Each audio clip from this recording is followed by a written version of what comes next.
সবার আগে বাংলাদেশ তো সবাইকে মিলেমিশে করি না, সবার আগে বিএনপি, তার আগে এমপি।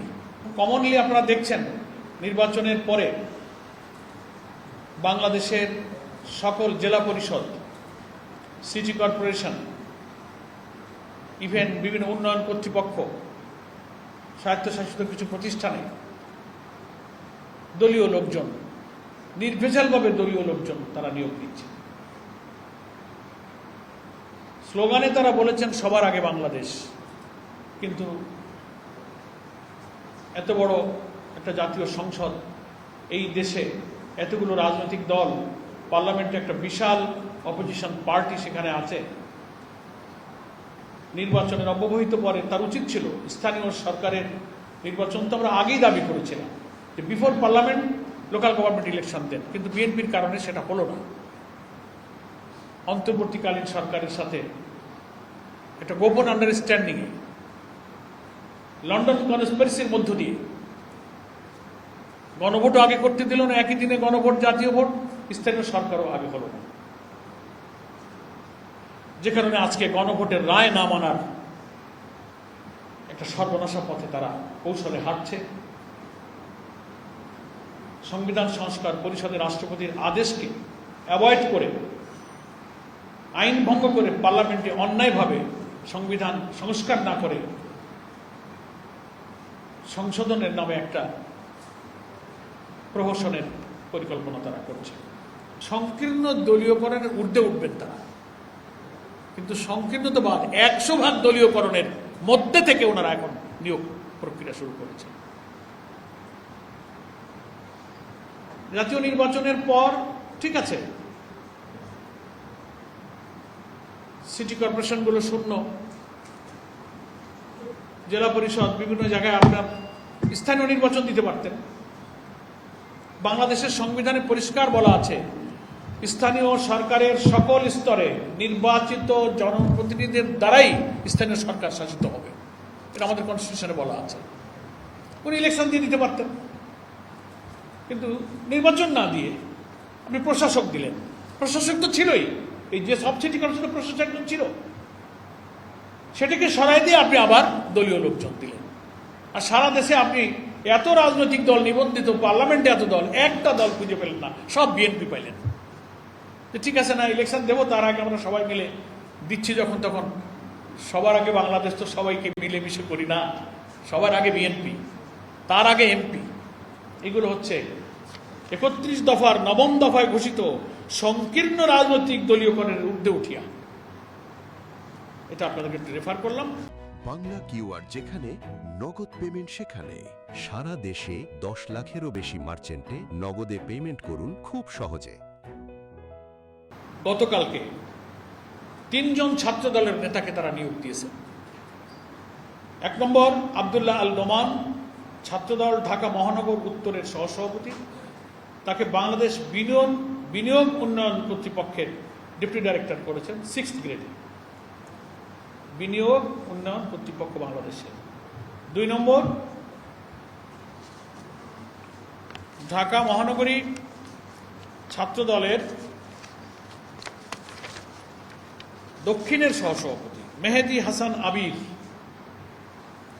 তাকে নিয়োগ দেওয়া হয়েছে মহেশখালী উন্নয়ন কর্তৃপক্ষ। এটা একটা ডেভেলপমেন্ট অথরিটি, গুরুত্বপূর্ণ হাব বাংলাদেশের উন্নয়নের জন্য। সেখানে তাকে ডেপুটি ডাইরেক্টর করা হয়েছে 6th গ্রেড। 3 নম্বর রাকিবুল হাসান রাকিব, সে ঢাকা কলেজের ছাত্র দলের জয়েন্ট সেক্রেটারি। এনজিও বিষয়ক ব্যুরোর ডেপুটি ডাইরেক্টর 6th গ্রেড। এই 3টা নিয়োগ তারা গতকালকে করেছে। আর কালকের মধ্যে আরও কিছু নিয়োগের খবর আপনাদের কাছে আমি দিচ্ছি। সবচেয়ে মানুষকে বিস্মিত করেছে, নির্বাচন কমিশন সচিবালয়ে অতিরিক্ত সচিব পদে 1 বছরের চুক্তিতে জনাব শামসুল আলম নামে একজনকে নিয়োগ দেওয়া হয়েছে। আমরা এর আগে স্টেটমেন্ট করে তাতে আমরা গভীর উদ্বেগ প্রকাশ করে আমরা 26 তারিখে তার নিন্দা করেছি। এবং চিহ্নিত দলীয় ব্যক্তিত্ব তিনি। নির্বাচন কমিশন একটি অতি সংবেদনশীল এবং সাংবিধানিক প্রতিষ্ঠান, সবাই আপনারা জানেন। যার মূল ভিত্তি হলো শতভাগ নিরপেক্ষতা এবং জনগণের আস্থা। ইলেকশন কমিশন যদি নিরপেক্ষ না হয় তো বাংলাদেশের সুষ্ঠু নির্বাচনের ভিত্তিটাই নষ্ট হয়ে যায়। কিন্তু অতি সম্প্রতি নির্বাচন কমিশন সচিবালয় অতিরিক্ত সচিব পদে শামসুল আলমকে চুক্তিভিত্তিক নিয়োগ দেওয়া হয়েছে, যিনি বিএনপির কর্মকাণ্ডের সাথে সরাসরি যুক্ত ছিলেন অতীতে, এবং তিনি অবসরের পরে বিএনপির একটা নির্দিষ্ট কমিটি গুরুত্বপূর্ণ পদে দায়িত্ব পালন করেছেন। সে কি কমিটি আপনাদেরকে আমি তথ্য দিচ্ছি। বিএনপির স্থায়ী কমিটির সদস্য নজরুল ইসলাম খানের নেতৃত্বে গঠিত সংসদীয় আসনের পুনর্বিন্যাস একটা কমিটি ছিল, সেই কমিটির সদস্য ছিলেন এই শামসুল আলম। তাকে অতিরিক্ত সচিব হিসেবে নির্বাচন কমিশন সচিবালয়ে নিয়োগ দেওয়া হয়েছে। কি করে এই সরকারের পরিচালনায় এই ইলেকশন কমিশনের তত্ত্বাবধানে আগামী স্থানীয় সরকার নির্বাচনের যে কথা শোনা যাচ্ছে তা কি করে নিরপেক্ষ হতে পারে, গ্রহণযোগ্য হতে পারে, স্বচ্ছ হতে পারে। ফলে আমরা অবিলম্বে এই শামসুল আলম সাহেবের নিয়োগ বাতিল দাবি করছি। তা না হলে স্থানীয় সরকার নির্বাচন দারুণভাবে প্রশ্নবিদ্ধ।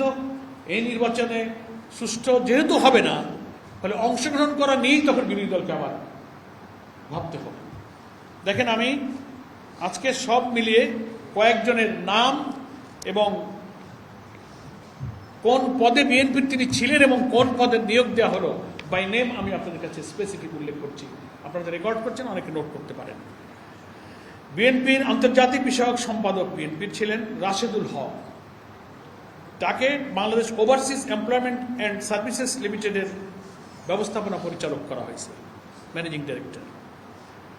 এটিএম আব্দুল বারী ড্যানি, তিনি সহধর্ম বিষয়ক সম্পাদক বিএনপির ছিলেন, তাকে বাংলাদেশ আভ্যন্তরীণ নৌ পরিবহন কর্পোরেশন, যেটাকে বিআইডব্লিউটিসি বলা হয়, ইনল্যান্ড ওয়াটার ট্রান্সপোর্ট কর্পোরেশন, তার চেয়ারম্যান বানানো হয়েছে। শামসুল আলম কথা তো বললাম, অ্যাডিশনাল সেক্রেটারি। আব্দুল খালেক রংপুর বিভাগীয় বিএনপির সহ সাংগঠনিক সম্পাদক, তাকে নিয়োগ দেওয়া হয়েছে স্টিল ইঞ্জিনিয়ারিং কর্পোরেশনের, তাকে চেয়ারম্যান করা হয়েছে। স্বায়ত্তশাসিত সংস্থা, দেখলেন তো বিএনপির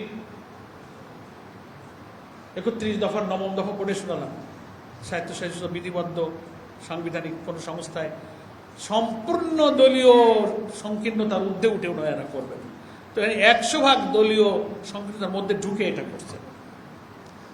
কাজী রওনকুল ইসলাম টিপু, বিএনপির সহ বন ও পরিবেশ বিষয়ক সম্পাদক, তাকে বানানো হয়েছে বাংলাদেশ জলবায়ু পরিবর্তন ট্রাস্ট, তার ম্যানেজিং ডিরেক্টর এমডি। এরপরে বেনজির আহমদ, ঢাকা বিভাগীয় সহ সাংগঠনিক সম্পাদক বিএনপির, তাকে বিসিক যেটা আছে বাংলাদেশ ক্ষুদ্র কুটির শিল্প কর্পোরেশনের চেয়ারম্যান করা হয়েছে। কত গুরুত্বপূর্ণ! বাংলাদেশের সব জেলায় বিসিকের শিল্পনগরীগুলো আছে, সেখানে ছোট ক্ষুদ্র ইন্ডাস্ট্রি, সেখানে বিনিয়োগ, নানান বেনিফিশিয়ারি পার্টিকে চাঁদাবাজি, টেন্ডারবাজি, ভূমি দখল, এগুলোর মূল সে সমস্ত জায়গা বিনিয়োগ কর্তৃপক্ষ, মহেশখালী বিনিয়োগ কর্তৃপক্ষ, অমক কর্তৃপক্ষ, বিসিক, স্টিল ইঞ্জিনিয়ারিং কর্পোরেশন, আভ্যন্তরীণ নৌ চলাচল কর্তৃপক্ষ, সব জায়গায় হচ্ছে ব্যবসা। তো এগুলো আমরা শুনি, দেখি, আর আওয়ামী লীগের আমলের দলীয় কর দুর্নীতির মহা জমজমাট যে হাট বাজার বসাইছিল, এখন তো 5 মাসেই তো আমরা এখন সেই হাট বাজারের আলামত দেখতে পাচ্ছি।